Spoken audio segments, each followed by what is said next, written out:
నేడు CRDA authority 36వ సమావేశం జరగనుంది. సీఎం చంద్రబాబు అధ్యక్షతన మధ్యాహ్నం 3:30 ఈ సమావేశం ఉంటుంది.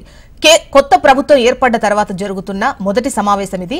అథారిటీ చైర్మన్ గా ఉన్న సీఎం, వైస్ చైర్మన్ గా మున్సిపల్ శాఖ మంత్రి, సభ్యులుగా ఆర్థిక శాఖ మంత్రితో కలిపి మొత్తం 11 మంది సభ్యులు ఉన్నారు. అమరావతి నిర్మాణంపై కీలక నిర్ణయాలు తీసుకునే అవకాశం ఉంది.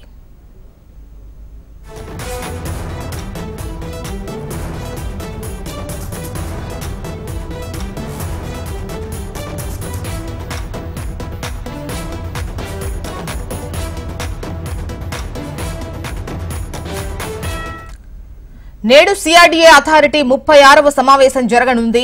సీఎం చంద్రబాబు అధ్యక్షతన మధ్యాహ్నం 3:30 ఈ భేటీ ఉంటుంది. కొత్త ప్రభుత్వం ఏర్పడిన తర్వాత జరుగుతున్న మొదటి సమావేశం ఇది. అథారిటీ చైర్మన్ గా ఉన్న సీఎం, వైస్ చైర్మన్ గా మున్సిపల్ శాఖ మంత్రి, సభ్యులుగా ఆర్థిక శాఖ మంత్రితో కలిపి మొత్తం 11 మంది సభ్యులు ఉన్నారు. అమరావతి నిర్మాణంపై కీలక నిర్ణయాలు తీసుకునే ఛాన్స్ ఉంది.